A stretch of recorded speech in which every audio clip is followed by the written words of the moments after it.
And guys, I'm so happy to see you because I've been really in a shitty mood today. I just want to say, Oh, awesome. I'm sounding better now because hearing you guys, but I've been really, like some days, like the whole Palestine thing just gets to me, and I cannot, it's hard to talk about Ritik six packs when Yeah. children are dying. It's like I try to Yeah, balance it, yeah. but like some days I'm just not, and I'm having one of those days where.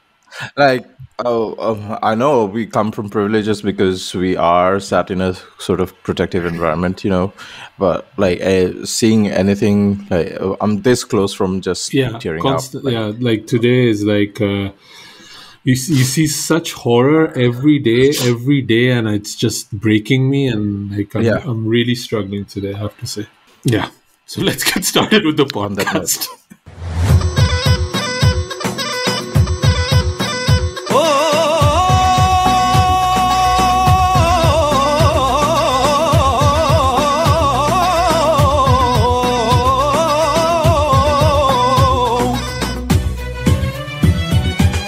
على عهدي على ديني على أرض تلاقيني أنا لأهلي أنا فديهم أنا دمي فلسطيني فلسطيني فلسطيني أنا دمي فلسطيني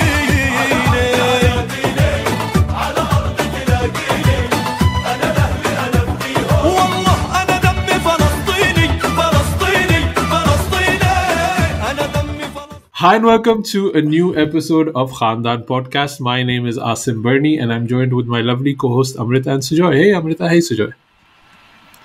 Hello people.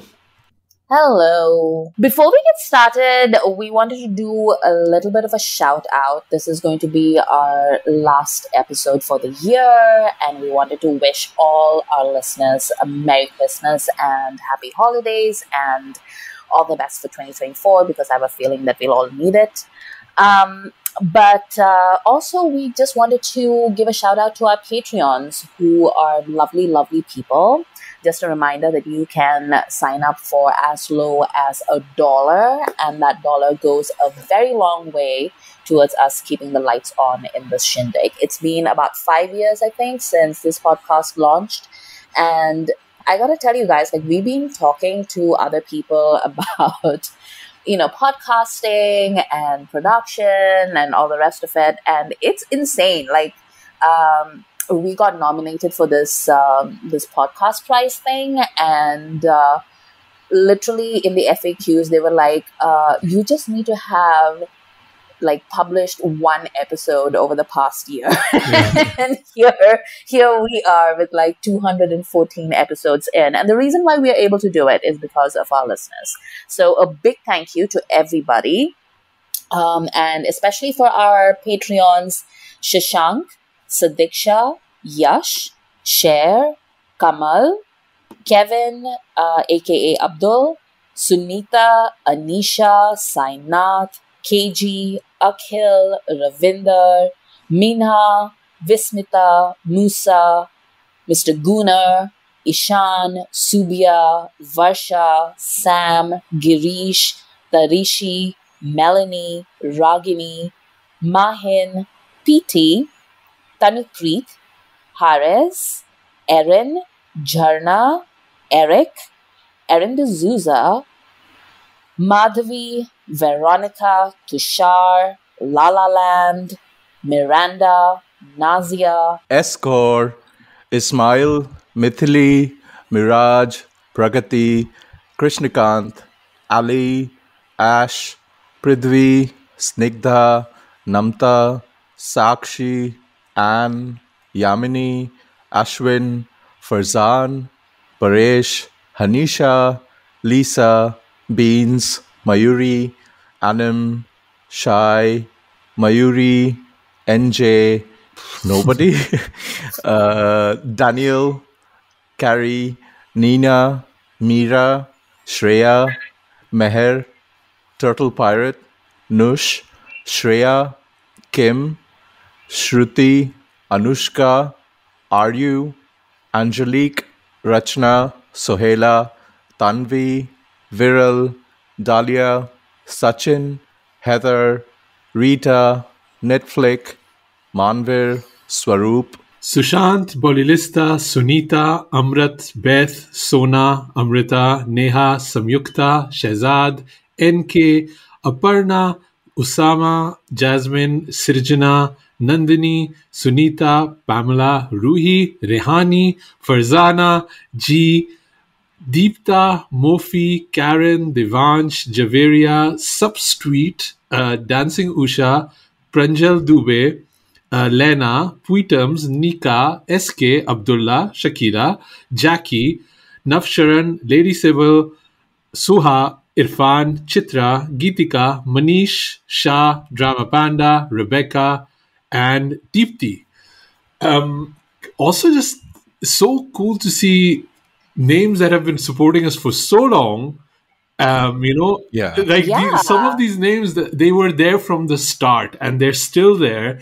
And then also it's a joy to see so many new names joining us, and then seeing the people that we interact with. There's people that join the Patreon just to support us, and there's people that we are having discussions with that are sending us messages, that are sending us comments, and I just love hearing from all of them, and I don't think we would have made it, like Amrita was saying, we help out a lot of other people that are, starting up a podcast or want to figure out how to kind of do a Bollywood podcast. And we try to connect and help out. And it's hard. It is so tough if you're not a celebrity or you're not backed by a brand or a studio. And we're doing this basically on our own time. And it's really the support of our listeners and Patreon that, we're making it through. And so many times that's what drives us and that's what gives us the energy to keep going. So I just wanted to say a big, big thank you for everybody that does that. I just like to add something that, it's been 200 plus episodes of us talking about this, about Bollywood and about Khans and all of that. And this is the sort of community that we have built on Patreon. And I would like to also thank you two for carrying me, dragging me all along on this journey, because I can be the lazy one in the group. And I just feel like I just want to feel a bit more wholesome this festive season, even though the world is sort of burning down. I just want to, thank you both from the bottom of my heart for, including me here.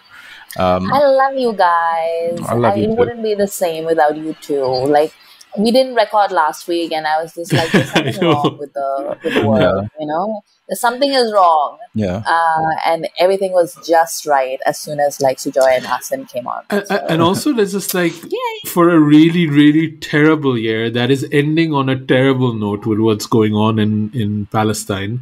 One of the highlights is that Amrita came to London twice, like we could all be together and spend time together and have meals together. And like, out of this shitty year, that is one of the highlights that is, so close to me. And I'm always going to look back at, like, at least we had that, and that was so cool. And I think it's important that we, celebrate the people we love and also celebrate the tiny moments of joy that we do get. And I think that was a joy, and you guys are a joy.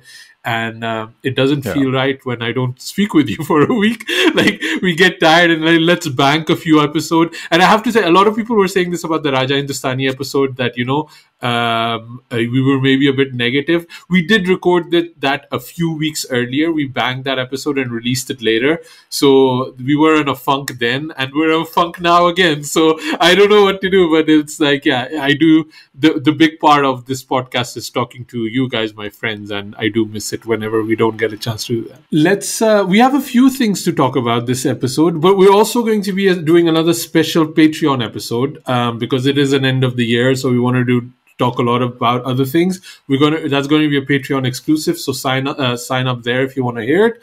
But on this episode, we want to talk about the Merry Christmas trailer, some of the fighter songs, and the main review is going to be Dunki, because that's what we were here for, right? Just finishing up the year, starting the year with Shahrukh and ending the year with Shahrukh, pretty much, which is very on brand for Khandaan. Let's maybe start with let's do fighter quickly, because Sujoy, you haven't seen the songs yet, have you? None of them? You've not? I haven't. No. Well, The dance one, I watched that, which was Sher, Khul, Gaye.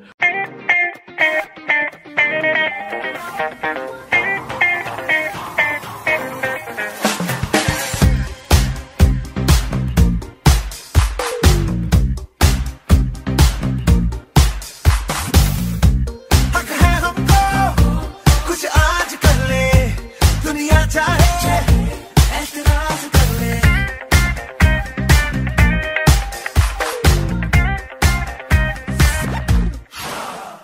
I really like that. It's Sher Khul Gaye. It's I thought it was Kutte Mar Gaye. Yeah. No, come on. Why? When Anil Why? is dancing, I had this thought. I was like, does Siddharth Anand and Vishal, do they write these songs while they're out hunting? They seem like very shikari themed item songs, because it's like, first one was bang bang, so gunshot, then Gumru Toot Gaye, somebody got scared, and now Sher Khul Gaye, Hathi Mar Gaye. Like, it seems to be like very like shikari themed item songs here. Like, what's going on here, Yeah. But I hear the chatter on Twitter about this song being made and all of that. I just don't get it. It's a perfectly fine dance floor track with Hrithik dancing. What more do you want? Deepika is looking hot and Hrithik is dancing, guys, after so many years. Come on, be excited. And Benny Dayal is singing. It's a fun track. It like very, Daft Punkish sample sounds, and I really like it. Amrita? What did you think of you saw you song too, right? Tera Ishq something but crack. Yeah. Ishq Jaisa Kuch. Ishq Jaisa Kuch. It was fine. Like, it was hot. I think it was Asim who was saying last time that he didn't really get the vibe when we saw the teaser, and I was like, it's about Deepika and Hrithik being hot. And I maintain my opinion. It is about Deepika and Hrithik being hot, which they are. People are like, well, Deepika looks exactly the same as she did in Pathaan, and I'm like, yes, that is true. Why are you complaining? I know. What is the complaint here? I don't understand. Like, were you expecting her to be like, completely different and reinvent herself for like a film called Fighter, which is basically Siddharth Anand shooting like, the two hottest people that he knows in slow-mo. Like, what do you expect out of this movie? Like, are you expecting that this is going to be the greatest movie of our lives? Like, is that what you think is loading here? Like, that is not what is happening, my friends. I think somebody tweeted like Siddharth Anand praising him that he knows how to present hot people on screen. And I cannot agree Shakila. more. Yeah, That was I cannot Shakila. agree more. And Shakila was correct. Yes, that is true. They were like making out on the beach. In the second song that you didn't see, Sujoy, they were making out on the beach. Oh, nice. So in the first song, Hrithik wanted to make out with her, but he couldn't because they were at a party. And then in the second song, they're together. Mission alone on a accomplished. beach, and End they of are the making movie. out. That's what that was he was fighting. Oh, I saw a tweet with Ken's image saying my job is beach, and it's like, the title was Siddharth The Anand. mission was beach. I mean, it's great. The song itself is the second song is like really forgettable. Like, I literally cannot remember. I just listened to it before we started recording, and I cannot remember the tune. Like, I cannot remember it. The first one I remember because it's the tune from Staying Alive. Like, everybody knows that tune. And also it's had the same treatment that Jhume Jo Pathaan got last year, in that everyone has been setting it, like the video, to their favorite dance tracks, and it's been like really fun to watch that. But I don't know what else to say about this. It's great. Yeah, the visuals look great. I don't know, like, again, I'm not a fashion-minded person, but I just don't feel like this production house is giving Deepika great clothes. Like in the Sher Khul Gaye song, I don't think her dress looked very nice. And here, even like compared to Pathan and Yash Raj as in-house designers and production team, I just don't feel it's on that level. But they don't need to wear many clothes, they're looking hot. So I guess maybe they thought, yahan paise bacha lo, thode se, I don't know.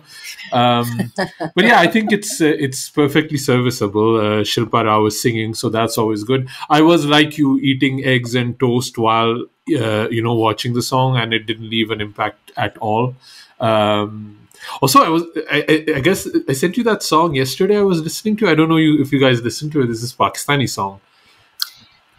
Okay. I was so confused, Asim.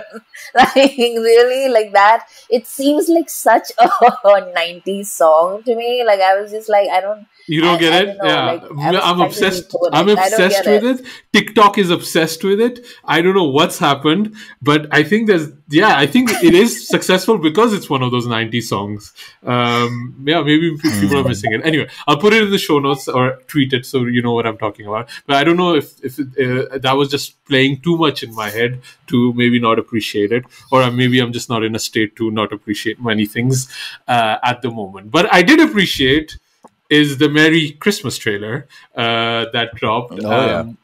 Yes. जब से ये दुनिया बनी है ना, हम सबको एक ही पल की तलाश है। लो पल जब आता है ना, तो समझ में आता है कि सैकड़ों साल से चलती हुई जिंदगी इसी पल के लिए थी। मुझे तो अभी तक अपना नाम नहीं बताया। अयो सॉरी माय नेम इज। तो तुम सिंगल हो या मुझे देख के अपनी वेडिंग रिंग पॉकेट में डाल दी? वो लंबी कहानी है। 12 बजने वाली है, क्रिसमस साथ मनाएं। Question: did you guys watch the Tamil trailer? Why? Oh, okay. Yes. So it's being. I just realized that it's being filmed simultaneously in Tamil and Hindi, and some characters are played by different actors in the Tamil version and the Hindi version. And the trailers are completely different for Hindi and Tamil. Oh wow! Okay, then I will have to check it out. Yeah. How? Mm-hmm. The poster is also very different. Like if you look at the composition of the poster in Hindi and the composition of the poster in Tamil, it's like visually it's saying like two different things. Oh, so interesting. Nice. Yeah. So the Hindi version has Tinu Anand, by the way. Asim's I know. I was like, who's the dinosaur this time? Is it Katrina? Are we guys watching Salar, by the way, or are you guys pinning it down on me? We volunteered Sujoy to go see Salar because look, shame, like fool me once, shame on me, fool me twice, shame on like whatever, or like whatever it is supposed to be. But like at this point, like we've gone through Saho, we've gone through Radhe Sham. Radha Sham. We've gone through Adi Purush. I saw Adi Purush in the friggin' cinema. Okay, like I have done my time. Like I can't do this anymore. Like somebody needs to go watch this movie and then report back. You are rebelling against the rebel star. Yes. No. Sorry. I'm done. Yeah. Like. And I will say, like, a Telugu friend of ours was texting us and asking us if we were going to watch Salar. And I said that, it does look less like a money laundering scheme than his previous releases have up till now. But I don't know. I still need... Like, I saw one tweet that said it's a monumental chore to watch this movie. Amrita, I couldn't get through the trailer. I rarely stop a trailer. Yeah. I just stopped it. I was like, I get it. I got it. Like, yeah. It's when he cuts off the leg. Not for me. He cuts off the leg and I was like, I'm done. Yeah, it's okay. Yeah. I have ceased-fired from this. I need the amnesty from Prashant Neel. That's what I need.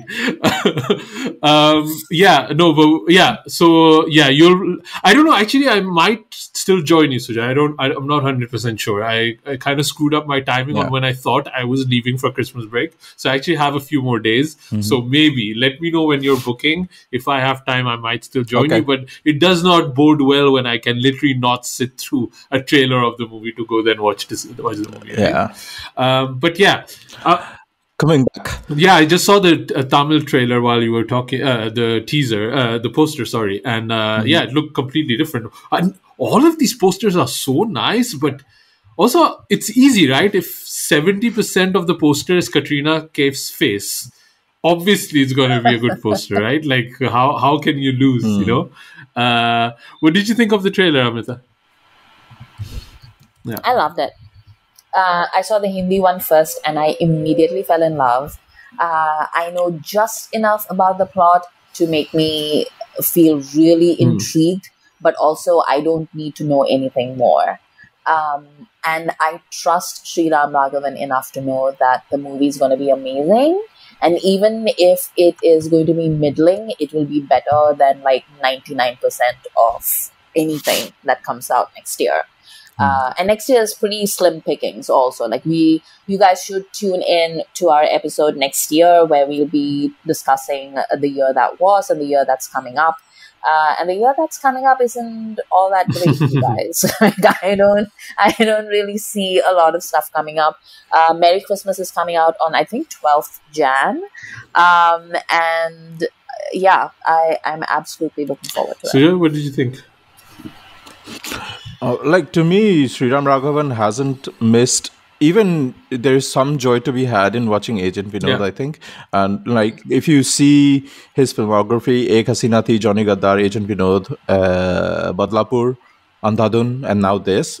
What a filmography. And this looks like him being back in the Johnny Gaddar zone. I don't know why. It's just the color palette, the posters, the vibe of the Pulp Fiction novel. You know, it's that zone. And to see Katrina and Vijay Sethupathi sharing screen is, I mean, it's fire, man. It looks amazing to me. And the way this trailer is cut, it's selling it to me absolutely. I'm hyped. I'm so happy for Katrina that after a 20-year career, everybody unanimously is like, you know, praising her and like being happy that she's on screen. Like, I haven't seen any negativity around her, and maybe she just needed, you know, Vijay Sethupathi and Sriram Raghavan to kind of like, you know, support her in her movie, and I think that is great for her. I love the trailer. I like these kind of, you know, set in one night kind of stories. There's something very cool about it, and I think it's an unexpected jodi that works really, really well. And I know some people were calling Vijay Sethupathi an Ago on Twitter, but I was like, what are you talking about? Like, put your DP up, you know, put your own profile up, then we can start judging you, you know? So yeah, it's I'm very, very excited for this. And I've said this before, my daughter is a huge Katrina Kaif fan, although now she's an Alia Bhatt fan, she has told me. But we were going to Dunki yesterday, and the idea initially was that we would go all together. And we're getting ready, and she calls me from the room and is like, Papa, look, I'm dressed like Katrina Kaif in Jagga Jasoos. So I was like laughing, and I saw the Merry Christmas trailer and immediately thought, okay, I need to source where the dress is that Katrina Kaif is wearing, because when the moment my daughter sees this dress, she will want the same one, you know. So let me know, drop us an email at youpodcasting@gmail.com which dress Katrina Kaif is wearing. Unless it's a Dolce & Gabbana dress, which then I don't want to know. Then I'll let my khala sew her one when she's in Pakistan instead. I don't know. I feel like that dress is some sort of Easter egg. Like, I have a really strong feeling because I've seen that dress before, right? Like, I've seen it somewhere. I know that dress. That dress is like, I immediately have a feeling of like, I know who this character is. I've seen this dress worn by someone else. I don't know. From the 70s, from the 80s, I know this dress. So it'll come to me after. And I don't want to do like, you know, those little things where I go down a rabbit hole and I try to find that out on, you know, my Googling or whatever, because I'm afraid that I'll get to know something about the plot if I do that. So I'm going to wait until the movie comes out, and then I'm going to go hunt down this dress but I'm pretty sure I know this dress. I've seen it. Amrita, I've said to you that this is for my daughter. You are going to be unable to not hunt down this dress. I know what kind of connection you two have. You will be looking for this dress for me.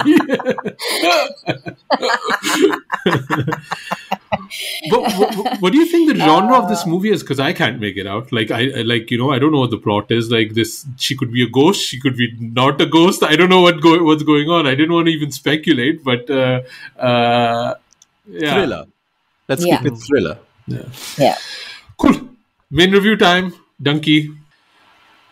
I wanted to take a little moment for something cool that's happening. For a lot of people that don't know, there was a show called Curry Smugglers, which is kind of like the start for a lot of podcasters and kind of building up a community, something that we at Khandaan do, where we talk about movies, but the Curry Smugglers were talking about Bollywood and Desi music, and they are back with one more episode. It's been like 4 years in the making.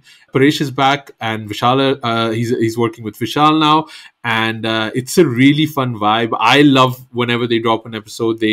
It's not just about the cool mixes and the music, but it's also about the banter that these guys have. So I'm going to play a little clip. It's coming out, I think, on the 25th, if I'm not mistaken, or the 24th. So in a couple of days. I'll add the show notes and a link to the show in our show notes, so you can subscribe or listen, and drop them an email. Let them know what you thought of the episode, or how much you missed them. And I'm sure they'll be happy to hear that.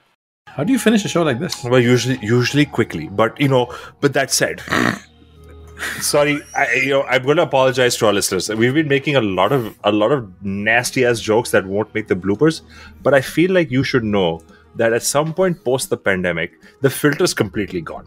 We tried to be... We tried. Today we tried. We really tried. But we're failing.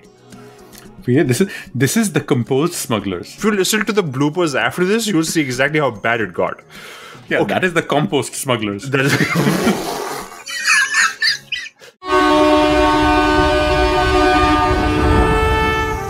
ये कहानी शुरू हुई थी 1995 में, जब मैंने लाल्टो में कदम रखा। यहाँ मिले 4 उल्लू दे पट्टे जो लंदन जाना चाहते थे। बल्ली बाल काटता था। बाल छोटे करने हैं जी। बड़े कर सकता है, कर दे। बुगू पिजामिया बेचता था। मुझे इतने बड़े साइज क्यों दिखाना है? मैं स्मॉल साइज डालती हूँ। वो जी आंटी जी, आपने पजामी टांगों में चढ़ानी है, छोटी उंगली में चढ़ानी है। और सुखी अंग्रेजी झाड़ता रहता था। I understand noun, pronoun, adjective, verb, adverb, conjunction, colon, semicolon, comma ते full stop। और उनके साथ मेरी मन्नू दुनिया से लड़ जाती है। How did you watch this, Amrita? Did you buy a ticket, or did you get the Thailand ticket? Oh my God. What's a Thailand joke? Oh, it's this latest... Okay. How are we doing this? Are we going to talk about the movie first, or are we going to talk about the Explain the Thailand joke maybe to Sujoy. Otherwise, he's seeming lost here now.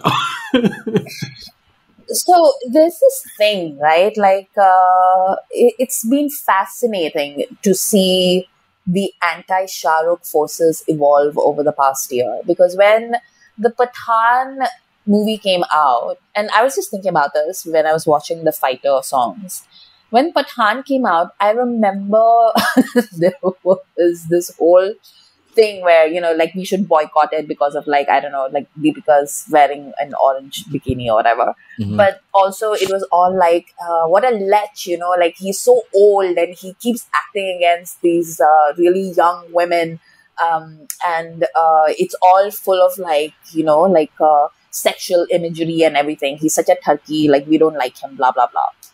And that movie came out and everybody was like, we love Shahrukh. We'll give him like 1,000 crores or whatever.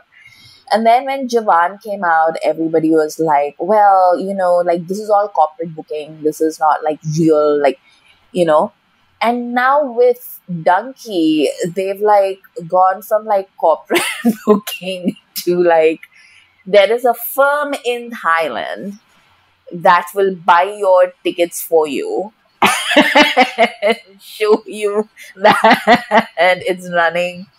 I don't even know like what the idea is supposed to be, but it's something like a Thailand booking agency was the term. I'll that read was the used. note here, right? Because I had it saved because I did want to discuss this guy with you. A Thailand-based company, based crowd allocation agency generates ticket sales for Shahrukh Khan's feature films. The superstar is easily the most sought-after brand in circuits. By the way, sorry, I'm trying to improve the writing because it's so badly written. Like grammar, spelling, nothing makes sense of this. Contrary to the general norm of getting 100% payments from the brands for the assignment, the superstar has instructed these brands to pay half of his endorsements fees to a Thailand-based crowd allocation agency, who in turn will buy tickets for this future film and distribute them for free among audiences in India. So basically, Thailand, because Thailand is a hub for, Bollywood, ticket sales.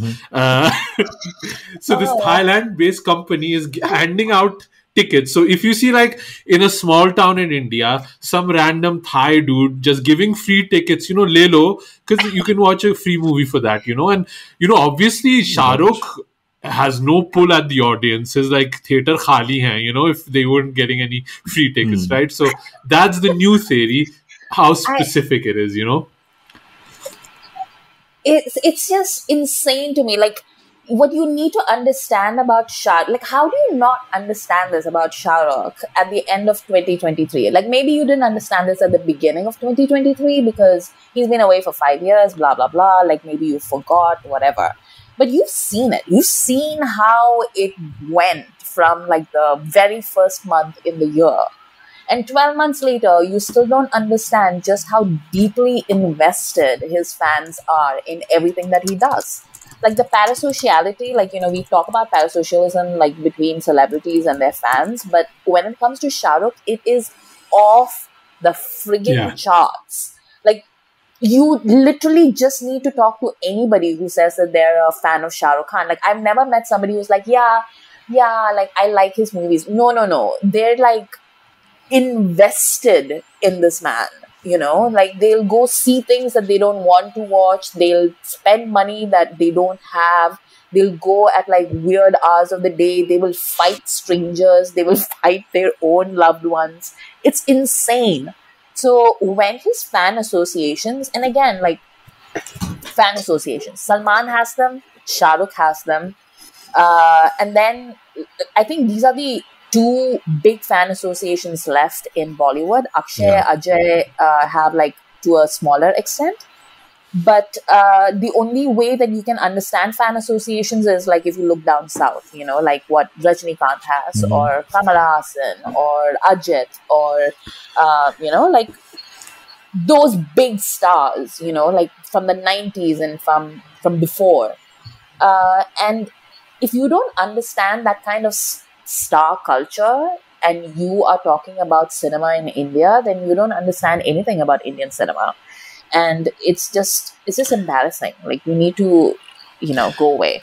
I saw like fans celebrating like the whole SRK Universe Twitter account and, the many other spawns of SRK Universe franchises across the universe, all of them are celebrating opening day like it's a festival. It's a legit Diwali for them for every Shahrukh release. And this year they got 3. And every time, it's not a surprise for me. Like, birthday or no birthday, the people that turn up at Mannat, just to have a glimpse at him is just, you cannot deny that sort of fandom by writing such crap articles.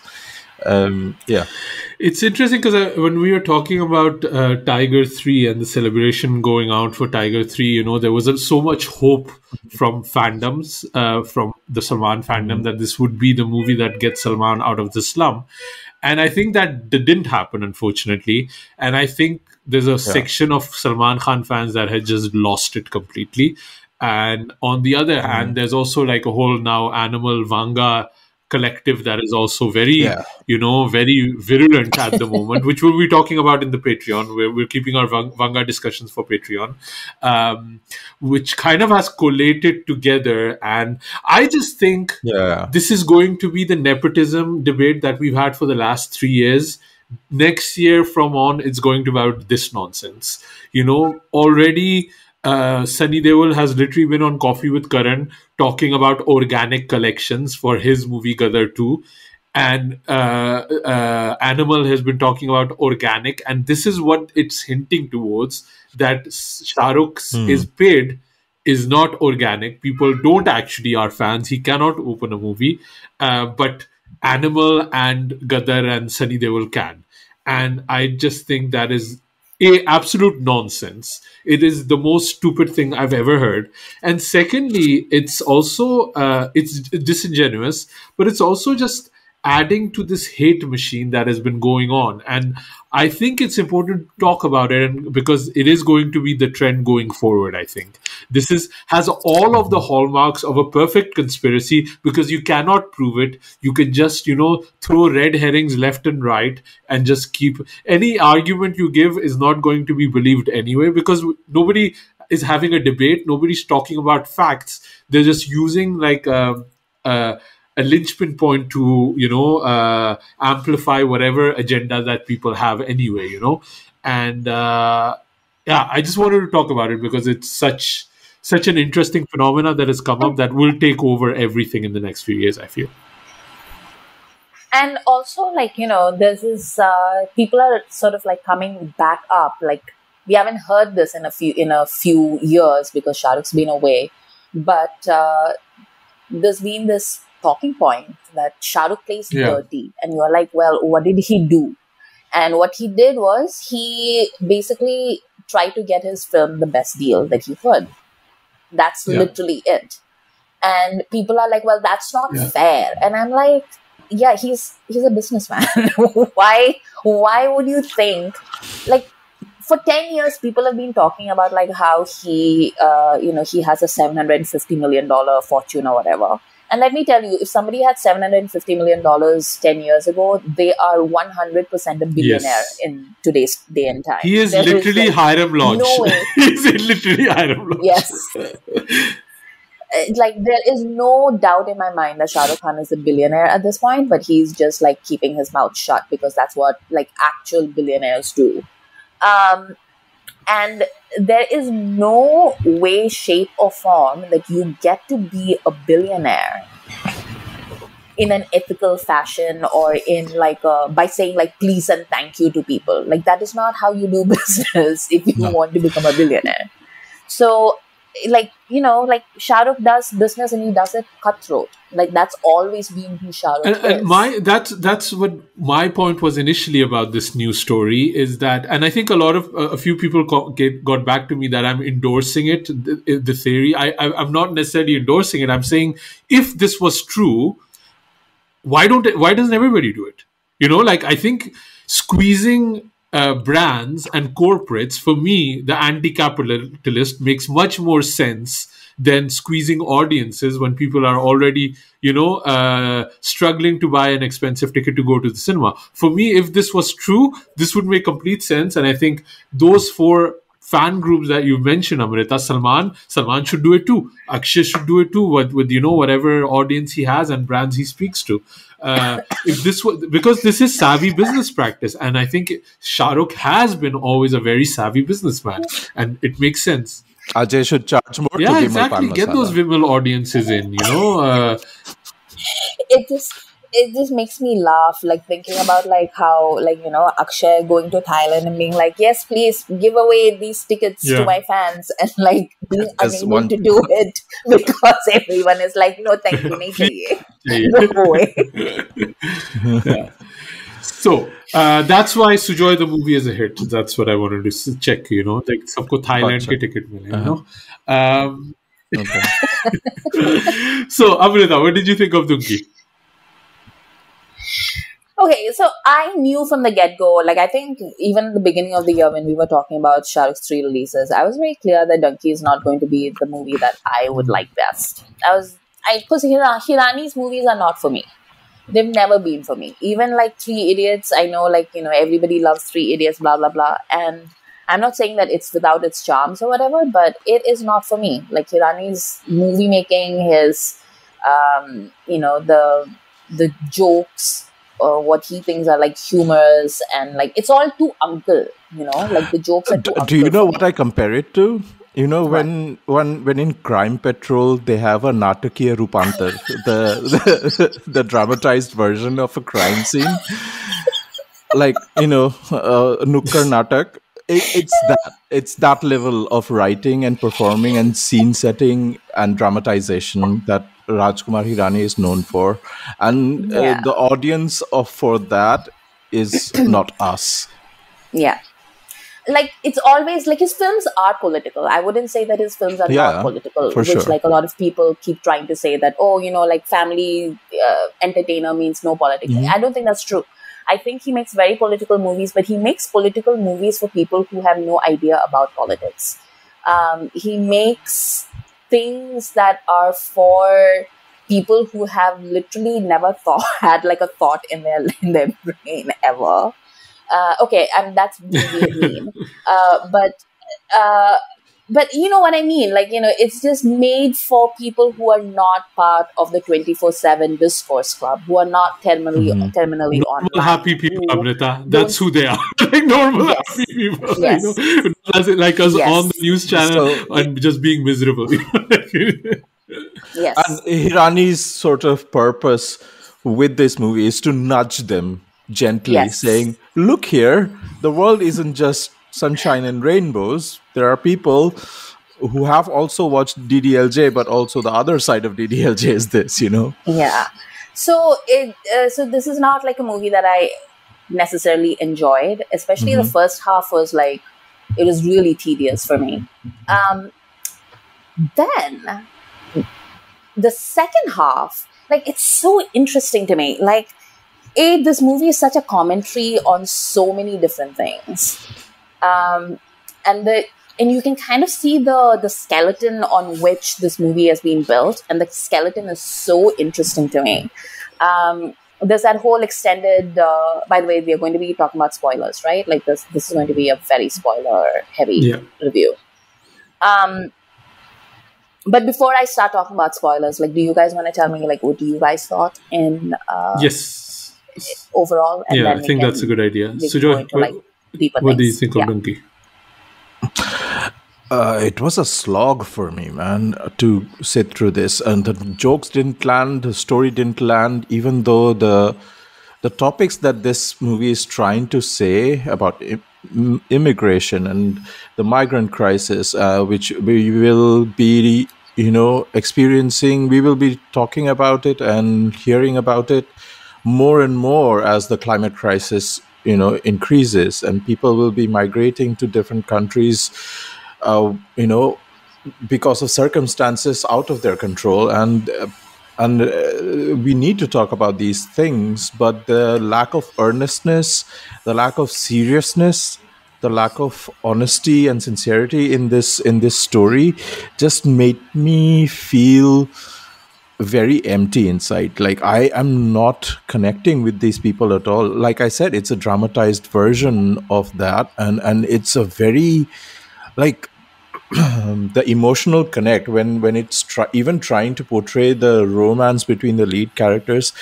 Rajkumar Hirani cannot stop himself from throwing in a slapstick gag to assist with that, and that just threw me out of the whole experience. Because for me, a good Rajkumar Hirani movie is when I cry in those movies, and this time I did not get any of that. So there was no emotional connect for this movie.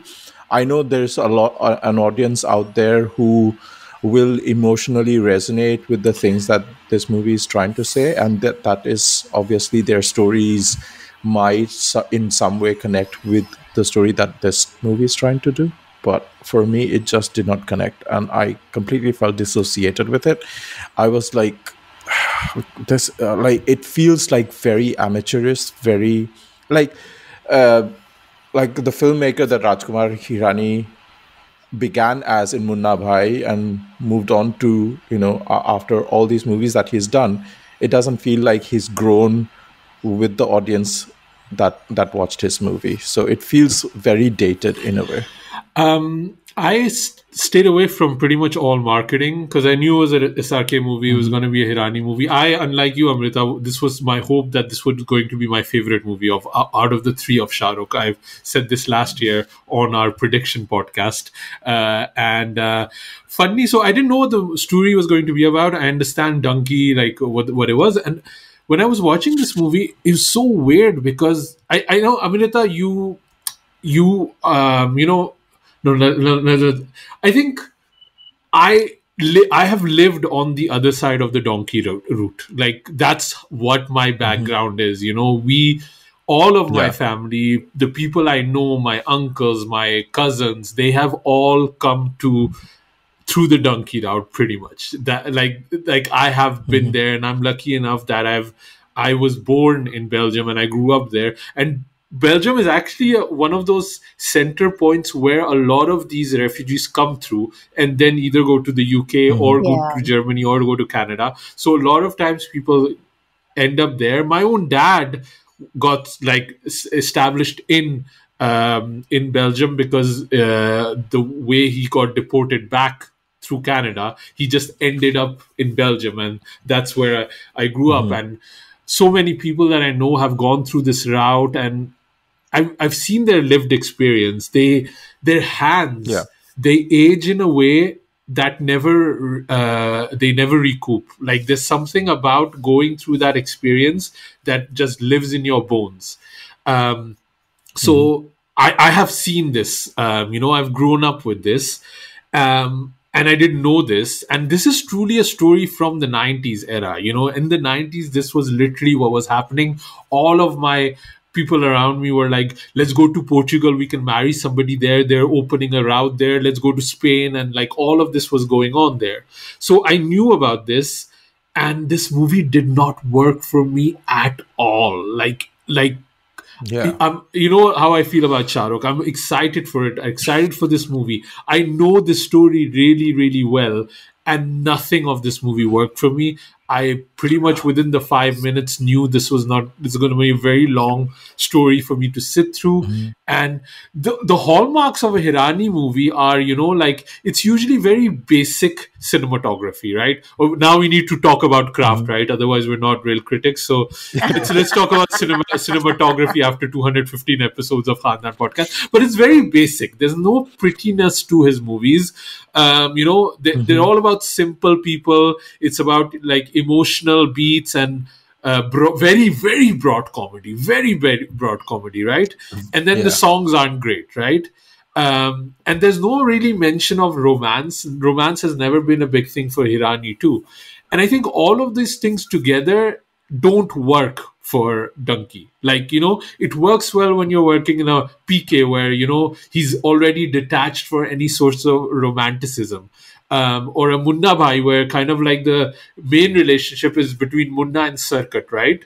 But here we're talking about a collective. There's like 7-8 people. And in a way, Shahrukh is kind of a supporting to all of these other people. And I don't think Hirani has worked in that dynamic before. And I think it totally fails for me. Sujoy, you were saying, these people didn't seem real to me. To me, it didn't work at all. And the major sticking point for me is that I've been watching Shahrukh Khan movies for over 30 years. I think that this is the second time I've seen Shahrukh does not have chemistry with his co-lead.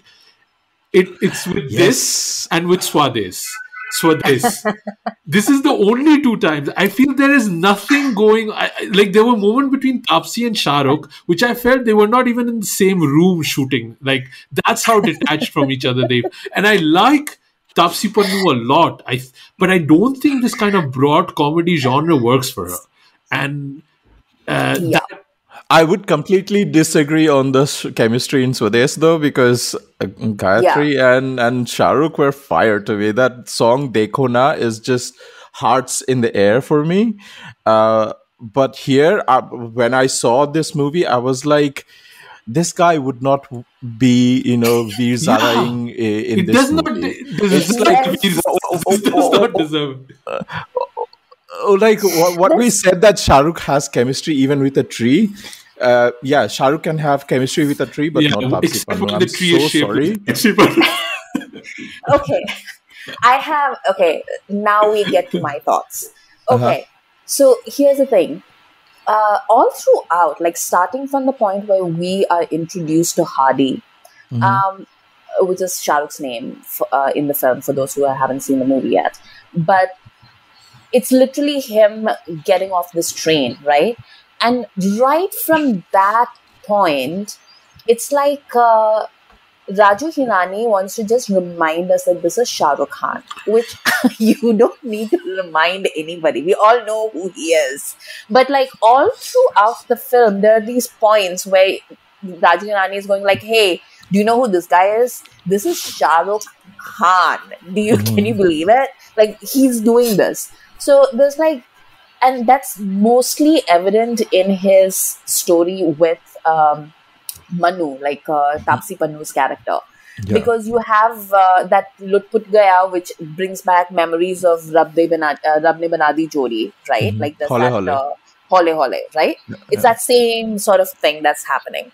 And then there is obviously his intro as the old guy. He's running in the same rugby jumper from Mere Khabo Mein Jo Aaye. The second intro scene in the flashback is the getting out of train. Shahrukh and trains, guys. I mean, it was so evident that, like, you know, when they meet as old people at the end in the second half, and the camera does the exact same Veer Zara 360 shot. I was waiting for the transitions to happen the way that it does. I thought they were going to be young, like, you know, young Shahrukh and young Tapsee when they spun the camera around. Yeah. But I don't think Rajkumar Hirani gets that. It was just like bizarre. But also, like, if this was supposed to be Tapsee Pannu's entry to the A-list romantic lead leagues, like, I'm sorry, like, it's not, like, this is like a singularly charmless, you know, romantic lead performance. Like, it is, but it works in a way because, like, what shifted for me was towards the end. There was this choice that Hirani makes where Manu dies. And when Manu dies, the camera just stays on Shahrukh's face.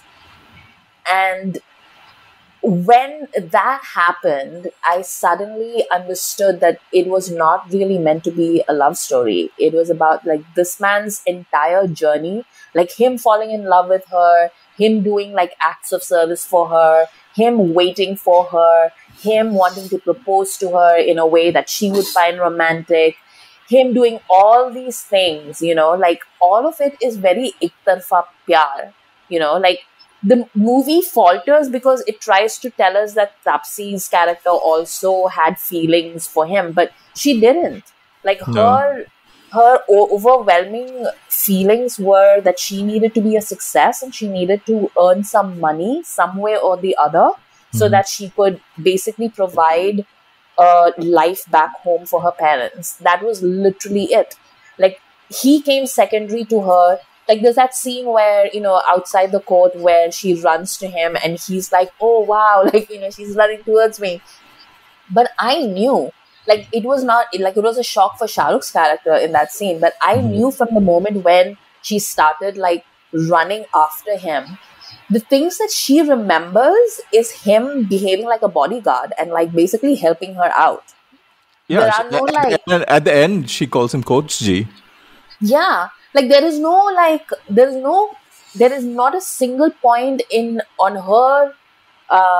her journey where she thinks of him in a romantic way, or we see it being as like a romantic way, you know, like she's not thinking about that at all. All she's ever thinking about is, how am I going to survive this part, or how am I going to get to where I need to be?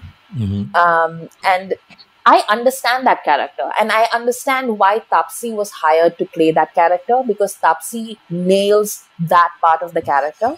But then Hirani also goes like, nahi, but isme na, like, it can also be a romantic film, and it cannot. I'm sorry, but like Tapsee is just like stone cold. Like, there is like nothing happening. Like, it's literally like Shahrukh. I was just thinking, like if it had been like Mahira, or if it had been like Kajol, or if it had been like, like anybody really, even Katrina, if it had been Katrina, like Anushka, like anybody, like there are those scenes where they're like cuddling up in the middle of, their Dunki, and she's cold or she's, sad or whatever, and he's comforting her and he's taking care of her.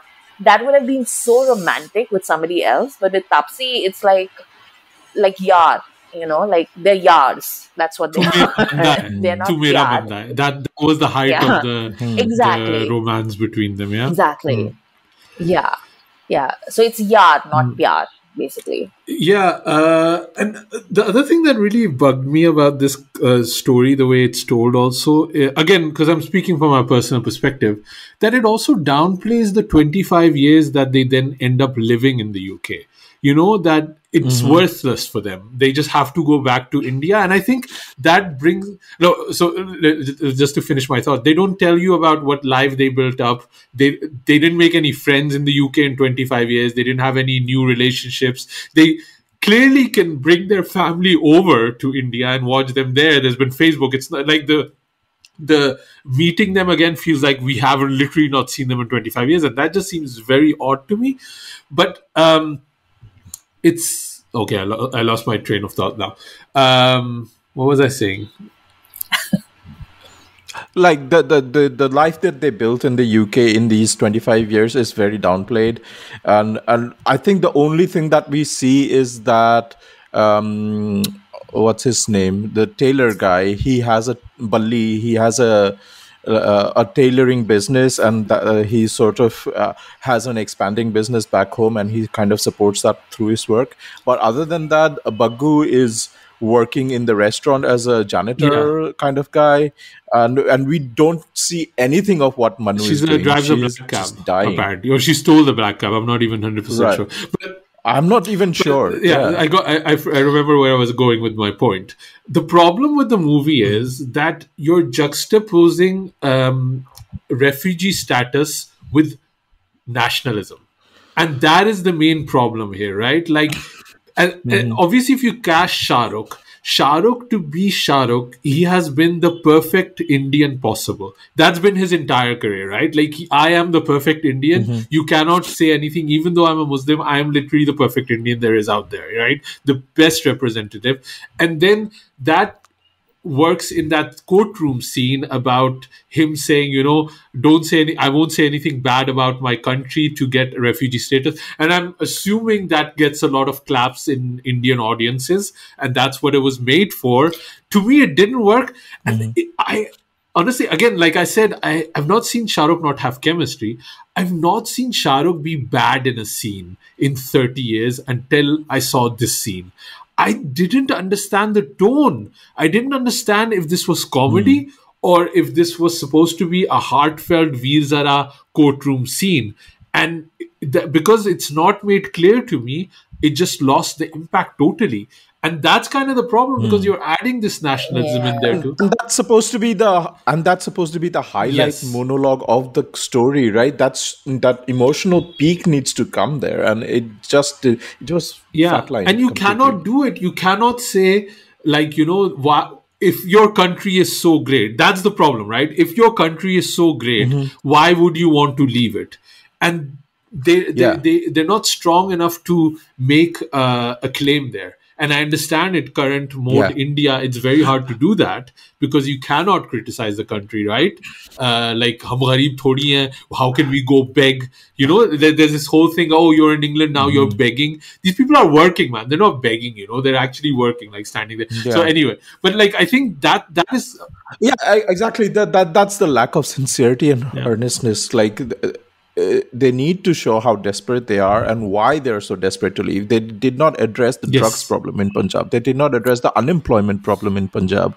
These people, like, he's supposed to be an ex-soldier and he just completely left after the Pathankot incident. And then what happened? Why is he unemployed then?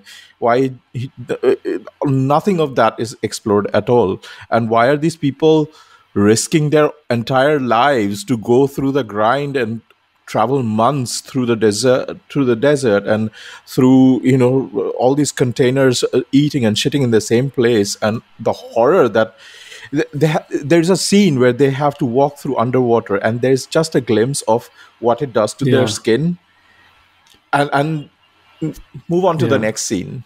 That was that. See, this is what I mean by its politics being laughable, because it doesn't want to really confront the horrors of what this journey means, right? Like, it doesn't really want to confront any, that's basically the Hirani thing. Like, you're going to see terrible things, but it'll never be too terrible. You can take your children, you can take your grandparents, and everybody come out of it saying oh, what a nice movie this was, right? Yeah, I mean, if you go back to even Three Idiots, the whole Raju situation was built like a comedy show reel with the Andima and Vidwa Behan, And it worked in the theater that I was in. And this is again another thing that I said at the beginning of the year, which is that it doesn't matter what this movie is going to be like. It's going to work for the audience that it's trying to tap, which it absolutely did in my theater. Same. I was in a theater that was 90% full on a Thursday morning. And this is India. Christmas is not we don't get it's not like a thing. Anyway, Christmas is next week. So Thursday, the 21st, 11 a.m., that was my show. And it was 90% full. There were families. People had come with their parents, their grandparents, their children. And everybody laughed at all the jokes. Everybody cried at all the, the sad portions. Everybody was suitably silent when, the Dunki scenes were going on. All of it. They responded to each and every beat. Do you want to know what I want to say to them? They're basic ass bitches. The same in my theater. People were laughing like crazy. Everything was working. Yeah. And I'll be honest, I think we were being negative. There are definitely scenes that worked really well for me. The whole... I'm gonna say, sorry. Sorry, go ahead. Sorry, Asim, I'm gonna say something. You say that the monologue scene with Shahrukh in the court did not work for us, obviously, but it did. It wasn't built for a desi Indian audience. It's written for an NRI desi people, first generation migrants who are living here and watching that. It's basically Mera Desh to acha hai, kafi acha hai. I guess it's for them. I guess, and the paratha scene. I love that. I was literally laughing about that. The whole English exam sequence that they have is really, really well done. But again, then you put it to a screeching halt because Vicky Kaushal dies horribly in this movie, and Vicky Kaushal is really good in this movie too, right? So oh my god, yes, he's and that is because we get to know his story so on a human level, of his desperation, why he wants to go there, his conviction, why he's so convinced in himself that this is my life's goal now. This is the only goal that I see.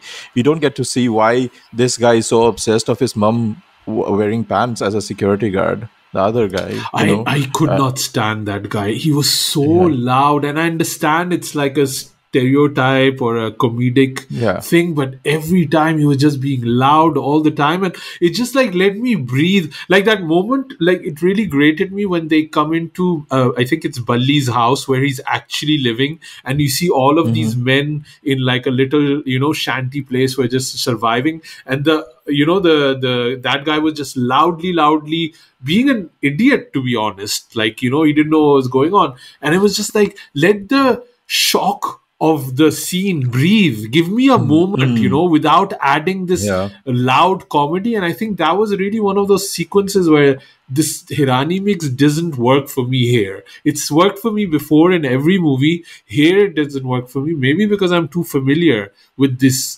story and I've been into those houses, I've seen those houses, and I just didn't find anything to be a laughing matter at that time, Also, like coming back to the comedy writing, like the two big scenes that are so cringe for me are when they get scammed by the visa guy to get married to the fictional English lady, and then Shahrukh has to explain to his mum about Mumtaz or whatever. Mumtaz. And the whole story that he gets beaten up, Mumtaz's first husband, second husband, and then to reconcile with, would you like a son with broken ribs, or here's a son, you've lost 150,000 or whatever. That particular scene, to the comedy and the drama of it's trying to do. And obviously the second big cringe scene is to do with how Raju Hirani tries to bring romance, and it's the scene where Tapsee is about to get married in that sham marriage with that drug addict guy, junkie, and the whole church scene about the kiss. He has to kiss on the mouth. It's just a thing, and then it becomes a Priyadarshan movie when he chases after everybody from the priest to the husband, and then the police show up. Yeah. Again, I have seen so many of these marriages, like this. I just felt, these people are so much smarter. They're so prepared. They're so scared of losing everything. And you play it out for that joke about the car. Like, I'm sitting inside the car. How would I know the color of the car? Like when for me, it just downplayed the struggle these people go through, for an easy joke. Yeah. And it just, I didn't like it at all. Like, it really, really was bothering me at that time. I'll talk about like a couple of things that I did like though. Yeah. Or that did work for me. One was like the scene where, like, right after Tapsee and Shahrukh say their goodbyes, or like she basically dumps him at the courtroom in London. It goes into the song, and he's like saying that main tera rasta dekhoonga, like whatever, and that was very effective, and I think it really worked. And it worked not because of Tapsee, but because you could really see Shahrukh's heartbreak. And Shahrukh, when he's heartbroken, like like. Nobody is ever as heartbroken as Shahrukh is. Yeah. So that was lovely. And then, like I said, the scene where Tapsee dies and the camera just zooms in on Shahrukh's face. Again, the heartbreak, where he realizes, and I think he says it explicitly as well, that his Dunki was basically waiting for her love or something.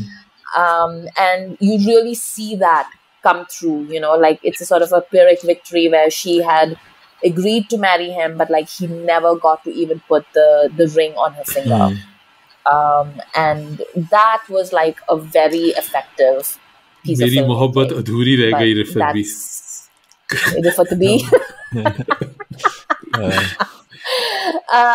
But yeah, those are the two things that two scenes that really worked for me. I was dancing in my seat in Lut Put Gaya. It was really nice. Yeah, it was a good song. It was a good song. Shahrukh just exudes like teen love energy still, man. He's freaking 57, 58, and he's just... What else did you like, Sujoy, in the movie? Tell me some good things. Was that hard that you're struggling? Yeah. For sure. I think I laughed at some jokes because I don't know. I just felt compelled to laugh and like this movie in a way. But this movie was a slog for me. I just even the whole English Institute run by Boman Irani. It was such fodder for good comedy if there were competent writers setting up scenes. And I am going to the lavatory. Yeah, it comes down to that. Yeah. Do you know what I mean? Oh, Vicky Kaushal. Sorry, we didn't even talk about Vicky Kaushal. But Vicky Kaushal is great. But he also is sort of again, I'm sorry, but there's that scene where he is really drunk and he's sort of having a bit of a scene. And I was just thinking of that scene from Masan, where he's like, "Ye sala dukh kaye ko nahi khatam hota hai." That was literally that scene. but yeah, Well, like, but the moment it I was, saw Vicky Kaushal, I was like, "Yep, ye to ये marega hi pakka."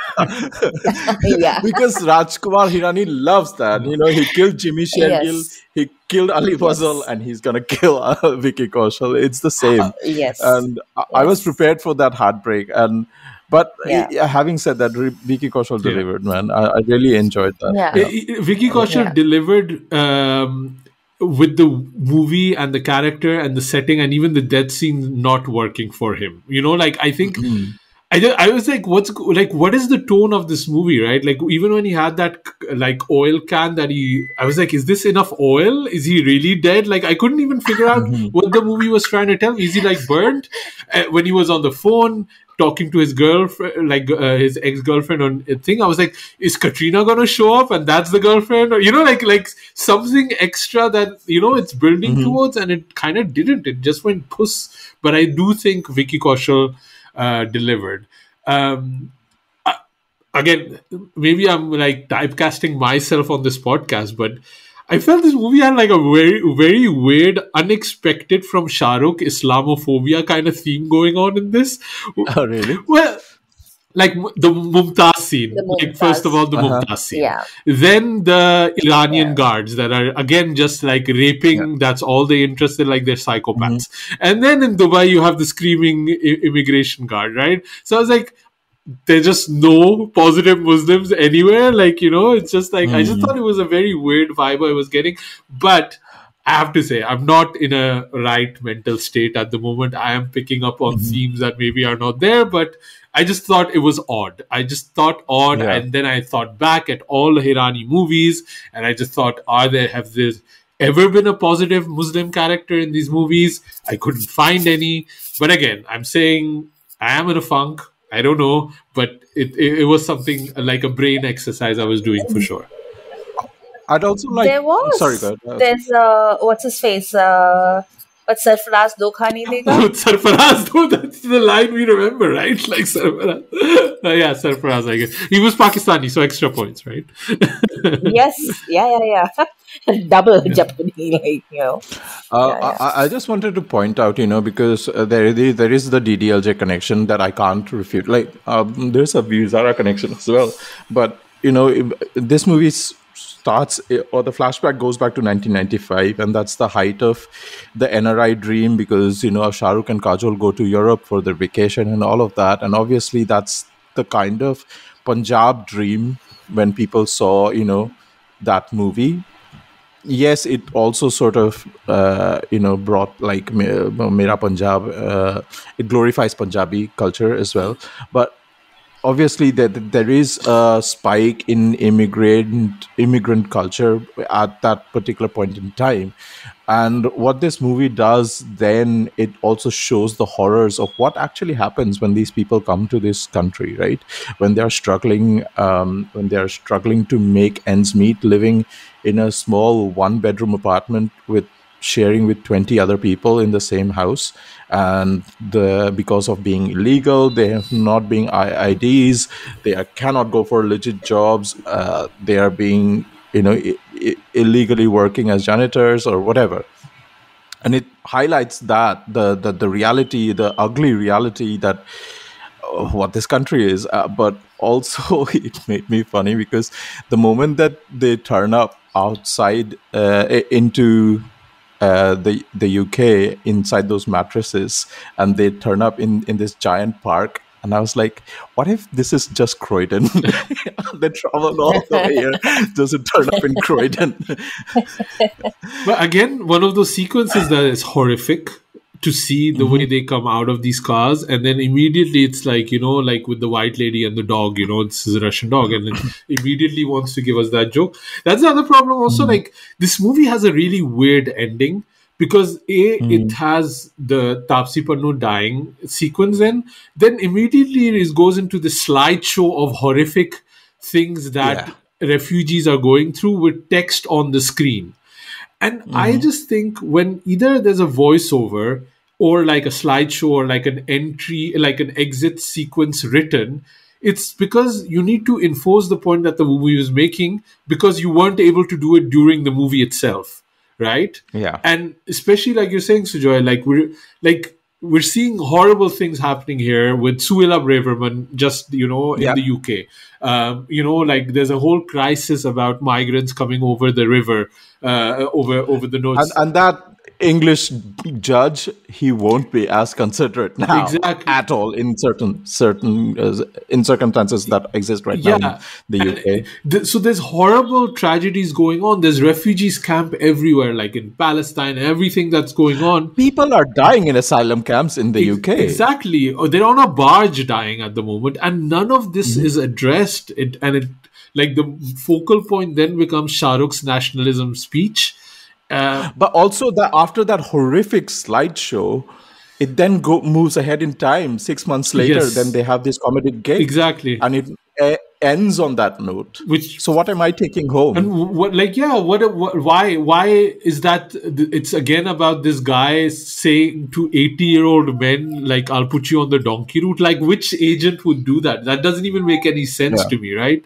But yeah, it's weird. It's a really weirdly made movie. I really had trouble with it. And like Amrita, you were saying, let's try to talk about a few of the positives, and I'm struggling, to be honest. Like, Vicky Kaushal, there's a few sequences I thought were quite funny. Shah Rukh looked great in a black shalwar kameez, like in that Syrian desert thing. He looks so cool.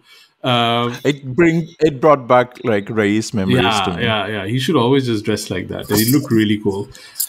Also, like the de-aging filter, I don't know, like if it's the filter or whether he's just like discovered makeup. But it sort of like worn me down. Like it didn't look as janky as it did in some of his earlier. You just submitted to it now. Yes. I'm like, I think it got better when he got the beard. Like when he got the beard when they were traveling, then it kind of felt before that I had real trouble with it. And I was telling you guys while I was in theater just before, I sat too close and I felt I dunkied too close to the sun, and I had real trouble with the filter. But yeah, that might just be where I was sitting. I think once they got on the Dunki thing and like his facial hair came in, I think they just stopped, and that was just his actual face, which is so good. Like he is such a good-looking man. And I was watching some interview that he was giving to like a Saudi Arabian channel or like a Dubai channel, I don't know. And he was saying that his next project that he's going to be working on starting in March, and he didn't say any other details, but he said he's going to be playing his age in that. And I think he's reading our tweets, you guys. Like he's on Twitter all the time, and he's like listening to us and being like, okay, maybe we don't really care that he doesn't look like he's 25 anymore. Also, like this has been an epic year for Shah Rukh. Like 3 movies. Like who would have thought? And in terms of a promotion, hardworking, he has not had a misstep, right? And I thought this was going to be the movie that I was going to like the more, and it's the one that I like the least. You'll be happy to hear, Amrita and your friends, I like Jawan more than I like Dunki. So that's where we're at this point. But Shah Rukh, if you are listening, please don't go away. This does not mean we don't like you. Is that this just doesn't work, and I feel Hirani let you down, to be honest. I think that's what's happened. And this was a collaboration that we all were looking forward to, right? What wonders can Hirani do with Shah Rukh, as a creative partner to collaborate with what story can he tell?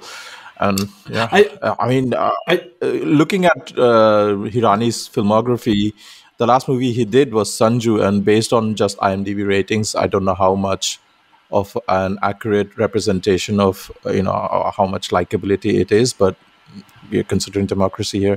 Sanju is rated higher than Dunki at this point, and I would agree. Yeah. I think what Shah Rukh has done this year is really let his directors take the reign. Like, you have your vision and I'll work with you. And I think that's with Hirani, that's where it didn't work. I didn't think the tone was consistent with every actor. I think every actor was playing to a different pitch, and there was just no, there was no commonality there. I think the ending didn't work. The emotional sequences didn't work. I think Shah Rukh is really great in everything except romance and the big courtroom sequence. Like everything else, he's amazing in. You know, I don't think Tapsee and him work as a couple together at all. I think the Punjabi character, I don't know if it was called Balli. No, Balli was the other one. That didn't work for me at all. Baggu didn't work for me at all. The whole being in the UK didn't work for me. The escape from Dubai, I saw that coming like a mile ahead from what the resolution was going to be. But again, my audience didn't. They were like, oh my God, when the reveal happened, they were like so taken aback. So maybe they are basic bitches. I don't know. Like I saw that coming a lot, you know, but also I saw that coming when Tapsee, when Shahrukh says, "I built something on your flat, on your house, your Pushtani Haveli or whatever," and she was like, "Is it like a jahaj?" And I was like, "No, I know what he's built." I having mentioned that, two comic scenes work for me. One which was already in the trailer when the Baggu characters, you know, puts his hand on the Dadiji and that he was funny. like, आज से मैं अगर UK जाने की सोचूंगा तो मेरी दादी मर जाएगी, and then the next scene she dies. And she was like, तुम लोग मेरी ही कसम क्यों खाते हो? That was really funny. And then the Balli guy who works as a barber in this shop, and he's made to do the hair dryer on this guy who barely has some hair. Like that really worked for me. I really laughed in that scene.